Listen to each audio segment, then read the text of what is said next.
இராணுவத்தினராக இருந்தாலும் தண்டனை நிச்சயம். பொன்சேகா பகிரங்கம். ரணிலுக்கு முட்டுக்கட்டை. தேசபந்துவின் நியமனத்திற்கு பொறுப்பு கூற வேண்டிய சஜித் பிரேமதாச. பௌத்தத்திற்கு எதிரான வெள்ளையரே ஜனாதிபதி. தையிட்டி விகாரை தொடர்பில் விமர்சனம். பாலச்சந்திரனால் அதிகாலையில் தூக்கத்தை இழந்த மஹிந்த ராஜபக்ஷ. இலங்கையில் ஆர்ப்பாட்டங்களை நடாத்த முடியாதா? கேள்வி எழுப்பும் வசந்த முதலிகே. அனுர அரசின் கைது பட்டியலில் அடுத்தது சாணக்கியனா? கருணா பகிரங்க அறிவிப்பு. முறிந்தது கனடா அமெரிக்கா உறவு. மனித உரிமை மீறல்களில் ஈடுபட்டிருந்தால் இராணுவத்தினராக இருந்தாலும் தண்டிக்கப்பட்டே ஆக வேண்டும் என்று ஃபீல்டு மார்ஷல் சரத் பொன்சேகா வலியுறுத்தியுள்ளார். இலங்கையின் முன்னாள் இராணுவ தளபதிகள் உள்ளிட்ட 4 எதிராக பிரித்தானியா விதித்துள்ள பயண தடை குறித்து ஊடகங்களிடம் கருத்து வெளியிடும் போதே அவர் இதனை தெரிவித்துள்ளார். தொடர்ந்தும் கருத்து வெளியிட்ட அவர், ஜகத் ஜெயசூரிய, வசந்த கரணகொட ஆகியோர் போர்க்களத்தின் முன்வரிசையில் நின்று போரிட்டவர்கள் அல்லர், பின்வரிசையில் நின்றவர்கள். போர்க்களத்தின் பின்வரிசையில் ஏதேனும் தவறுகள் நிகழ்ந்திருந்தால் அதனை விசாரிக்க வேண்டும். நான் இராணுவ தளபதியாக இருந்த காலத்திலேயே ஜகத் ஜெயசூரியவுக்கு எதிராக விசாரணைகளை ஆரம்பித்திருந்தேன். நான் நாடாளுமன்ற உறுப்பினராக இருந்த காலத்தில் இவர்களில் இருவரை பற்றி நாடாளுமன்றத்திற்குள்ளேயும் விமர்சித்துள்ளேன். அதேபோன்றே போர்க்களத்தின் முன்னரங்கில் நின்று போரிட்ட சவேந்திர சில்வா எவ்வித தவறும் செய்யவில்லை என்று உறுதிபட என்னால் கூற முடியாது. மனித உரிமை மீறல்கள் ஈடுபட்டவர்கள் இராணுவத்தினராக இருந்தாலும் தண்டிக்கப்பட வேண்டும். அதில் மாற்று கருத்துக்கு இடமில்லை என்று சரத் பொன்சேகா மேலும் குறிப்பிட்டுள்ளார். தற்போது இலங்கையில் பேசுபொருளாகி இருக்கின்ற விடயம் பிரித்தானியாவால் தடை செய்யப்பட்டு இலங்கையின் 3 முன்னாள் ராணுவ அதிகாரிகளினதும் கருணாவின் தடையுமாகும். இதற்கு அரசியல் களத்தில் உள்ளவர்கள் பலவாறு கருத்துக்களை வெளியிட்டுக் கொண்டிருக்கும் சூழலில் நாமல் ராஜபக்ஷ ஒரு கருத்தினை பதிவிட்டுள்ளார். 2009 ஆண்டு யுத்தம் இடம்பெற்றுக் கொண்டிருந்த போது மஹிந்த ராஜபக்ஷவின் தூக்கத்தை கலைத்த விடயமாக நாமல் இந்த பதிவை வெளியிட்டுள்ளார். அதாவது, பாலச்சந்திரனுடைய இறப்பு செய்தியை அறிந்ததும் தனது தந்தையான மஹிந்த ராஜபக்ஷ தூக்கம் கலைந்து எழுந்ததோடு சில தடுமாற்றங்களை எதிர்கொண்டதாகவும் ஏன் இவ்வாறான இறப்புகள் நிகழ்கின்றது என ஆதங்கப்பட்டதாகவும் கூறியுள்ளார். இந்த நிலையில் பாலச்சந்திரன் மீது மேற்கொள்ளப்பட்ட துப்பாக்கி பிரயோகம் தவறுதலாக இடம்பெற்றதாக நாமல் மேலும் குறிப்பிடுகின்றார். மேலும் தனது தந்தையின் வாழ்நாளில் இவ்வளவு துயரத்தை ஆழ்த்திய சம்பவமாக இதுதான் உள்ளது என நாமல் ராஜபக்ஷ குறிப்பிடுகின்றார். யுத்தம் இடம்பெற்ற போது சர்வதேசமும் புலம்பெயர் தேசமும் ராஜபக்ஷவிடம் யுத்தத்தை நிறுத்துமாறு மன்றாடி கேட்டதை கொண்டதை கருத்தில் கொள்ளாத இவர்களுக்கு எவ்வாறு பாலச்சந்திரனுடைய மரணம் தூக்கத்தை கலைத்திருக்கும்? இந்த பின்னணியில் உள்ள விடயத்தை நோக்கினால் தற்பொழுது பிரித்தானியா விதித்த தடையின் எதிரொலியே இதன் காரணமாகும் என்று மேலும் குறிப்பிடப்படுகின்றது.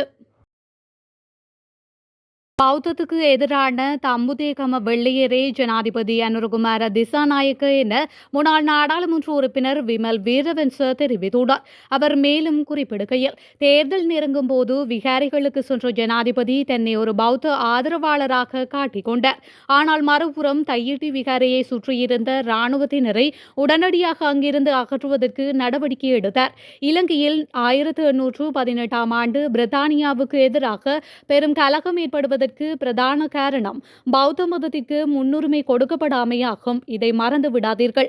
பௌத்த மதத்திற்கு முன்னுரிமை கொடுக்கப்படாமையினால் வெள்ளையர்களுக்கு எதிராக மக்கள் கிளர்ந்தெழுந்தனர். தம்புதேகமவிலிருந்து வந்திருக்கும் வெள்ளையருக்கு எதிராகவும் அதுவே நடக்கும். நீங்கள் செய்த தவறுக்கு புத்த சாசனத்தின் முன் விழுந்து மன்னிப்பு கோருங்கள். நாட்டு மக்களிடமும் மன்னிப்பு கோருங்கள்.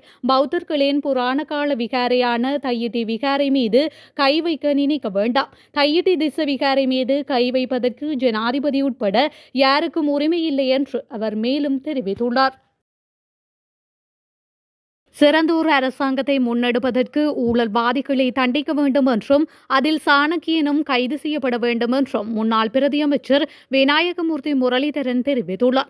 மட்டக்களப்பில் இன்று சமகால அரசியல் சம்பந்தமாக ஊடகங்களுக்கு கருத்து தெரிவிக்கும் போதே அவர் மேற்கண்டவாறு கூறியுள்ளார்.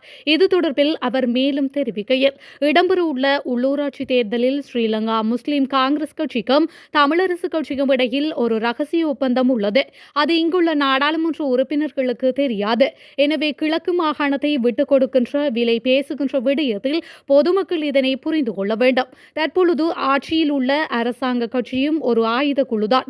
அவர்களும் விடுதலைக்காக போராடியவர்கள்தான். அதனை அவர்கள் உணர்ந்து கொள்ள வேண்டும். இன்று பழிவாங்கும் அரசியலில் நாடாளுமன்ற உறுப்பினர்களை கைது செய்வதென்பது ஏற்றுக்கொள்ள இயலாத விடயம் ஒன்று. இருப்பினும் சிறந்த ஒரு அரசாங்கத்தை முன்னெடுப்பதற்கு ஊழல் ஒழிக்கப்படுவதற்கு இவ்வாறானவர்களை தண்டிக்க வேண்டும். இவ்வாறான ஊழல் செய்வதில் சாணக்கியனும் முக்கியமானவர். அவரும் கைது செய்யப்பட வேண்டும். நடந்து முடிந்த யுத்தத்தில் தமிழர்கள், சிங்களவர்கள், முஸ்லிம்கள் என பல உயிரிழப்புகளை நாம் சந்தித்துள்ளோம். இருப்பினும் நடந்தவைதான். அந்த விடயங்களை மீண்டும் கிளறுவதில் எவ்வித அர்த்தமும் கிடையாது. பட்டளந்தை வதை முகாம் பற்றி அதற்கான அறிக்கைகள் ஏற்கனவே சமர்ப்பிக்கப்பட்டுள்ளது. ஜேவிபி உறுப்பினர்களும் பல படுகொலைகளை மேற்கொண்டவர்கள். அரசாங்கமும் விடுதலை புலிகளும் இவ்வாறான யுத்தத்தின் போது பல்லாயிரக்கணக்கான உயிர்களை நாம் இழந்தோம். இவற்றை நாம் மீண்டும் கிளறுவதன் மூலம் ஒன்றுமே நடக்கப் போவதில்லை என அவர் மேலும் தெரிவித்துள்ளார். சத்தியாகிரக போராட்டத்தின் போது 27 பட்டதாரிகள் கைது செய்யப்பட்டமையினால் இலங்கையில் ஆர்ப்பாட்டங்களை நடாத்த முடியாதா என்ற பிரச்சினையை எழுப்புவதாக அனைத்து பல்கலைக்கழக மாணவர் ஒன்றியத்தின் முன்னாள் ஒருங்கிணைப்பாளர் வசந்த முதலிகே கேள்வி எழுப்பியுள்ளார். தனது முகநூல் கணக்கில் பதிவொன்றையிட்டு அவர் மேற்கண்டவாறு குறிப்பிட்டுள்ளார். இன்று அதிகாலை 2 மணி முதல் 2:30 மணி வரை காவல்துறையினர் தாக்குதல் நடாத்தியதாகவும் அவர் குறிப்பிட்டுள்ளார். குறித்த முகநூல் பதிவில் மேலும் தெரிவிக்கப்பட்டுள்ளது. ஆர்ப்பாட்டத்தின் போது பல்கலைக்கழகங்களுக்கு இடையேயான ஒருங்கிணைப்பாளர் உட்பட 27 மாணவர்கள் காவல்துறையினரால் கைது செய்யப்பட்டுள்ளனர். சுகாதார பட்டதாரிகள் மற்றும் மாணவர்கள் பல கோரிக்கைகளின் அடிப்படையில் முந்தைய அரசாங்கங்களுடனும் தற்போதைய அரசாங்கத்துடனும் கலந்துரையாடல்களை நடாத்தினர். அரசாங்கங்கள் தீர்வுகளை வழங்காமல் தாமதப்படுத்தியதன் காரணமாக சுகாதார அமைச்சுக்கு முன்னால் உள்ள பகுதியில் இந்த ஆர்ப்பாட்டம் இடம்பெற்றதாக வசந்த முதலிகே சுட்டிக்காட்டுகின்றார். இந்த சம்பவம் இலங்கையில் ஆர்ப்பாட்டங்களை நடாத்த முடியாத என்ற பிரச்சனையை எழுப்புகின்றது. போராட்டம் நடாத்துவது பற்றி தேசிய மக்கள் சக்தி அரசாங்கத்திற்கு சொல்ல தேவையில்லை. தற்போதைய ஆட்சியாளர்கள் பல சந்தர்ப்பங்களில் போராட்டம் நடத்தியுள்ளார்கள் என அவர் மேலும் தெரிவித்துள்ளார். பதவியிலிருந்து விலக்கப்பட்ட தேசபந்து தென்னகோன் போலீஸ் மாதிபராக கடந்த ஆட்சி காலத்தில் நியமிக்கப்பட்ட போது சஜித் பிரேமதாசவின் நடவடிக்கையும் காரணமாகி இருக்கும் நிலையில் அவரும் அதற்கு பொறுப்பு கூற வேண்டும் என ஐக்கிய தேசிய கட்சியின் முன்னாள் நாடாளுமன்ற உறுப்பினர் சாமன் ரத்னபிரிய தெரிவித்துள்ளார். கொழும்பில் அமைந்துள்ள முன்னாள் ஜனாதிபதி ரணில் விக்ரமசிங்கவின் உத்தியோகபூர்வ காரியாலயத்தில் இடம்பெற்ற செய்தியாளர் சந்திப்பில் கலந்து கொண்டு கருத்து தெரிவிக்கையிலேயே மேற்கண்டவாறு குறிப்பிட்டுள்ளார். தேசபந்து தென்னகோன் பதவியிலிருந்து நீக்குவதற்கு பிரேரணை ஒன்றை சமர்ப்பித்திருக்கின்ற நிலையில் அது பற்றி தேடி பார்க்காமல் பிரேரணைக்கு பூரண ஒத்துழைப்பு வழங்குவதாக எதிர்க்கட்சித் தலைவர் சஜித் பிரேமதாச தெரிவித்திருந்தார். எந்த அடிப்படையில் சஜித் பிரேமதாச இவ்வாறு தெரிவித்தார் என தெரியாது. கனடாவிற்கும் அமெரிக்காவிற்கும் இடையிலான ஆழமான பொருளாதார பாதுகாப்பு மற்றும் இராணுவ உறவுகளின் சகாப்தம் முடிந்துவிட்டதாக பிரதமர் மார்க் கார்னி தெரிவித்துள்ளார். அமெரிக்காவிற்கு வாகன இறக்குமதிக்கு டொனால்ட் ட்ரம்ப் திட்டமிட்டுள்ள 25% வரி அடுத்த வாரம் நடைமுறைக்கு வர உள்ளது. மேலும் இது 5 லட்சம் வேலைகளை ஆதரிக்கும் கனேடிய வாகன தொழிலுக்கு பேரழிவை ஏற்படுத்தும் என தெரிவிக்கப்படுகின்றது. ட்ரம்பின் இந்த அறிவிப்புக்கு பிறகு ஏப்ரல் 28 அன்று கனடாவின் தேர்தலுக்கு முன்னதாக கார்னி தனது பிரசாரத்தை இடைநிறுத்தி அமெரிக்காவுடனான வர்த்தக போரில் தந்திரோபாயங்களில் பணிபுரியும் அமைச்சரவை உறுப்பினர்களின் கூட்டத்திற்காக ஒட்டாடாவுக்கு திரும்பினார். அதன்போது ட்ரம்பின் வாகனங்கள் மீதான வரி நியாயமற்றது என்றும் அவை நாடுகளுக்கிடையே இருக்கும் வர்த்தக ஒப்பந்தங்களை மீறுவதாகவும் பிரதமர் கார்னி சுட்டிக்காட்டியிருந்தார். அத்தோடு டொனால்ட் ட்ரம்ப் அமெரிக்காவுடனான உறவுகளை நிரந்தரமாக மாற்றியமைத்து விட்டார் என்றும் எதிர்காலத்தில் எந்தொரு வர்த்தக ஒப்பந்தங்கள் இருந்தாலும் பின்வாங்க முடியாது என்றும் அவர் கனடியர்களை எச்சரித்துள்ளார்.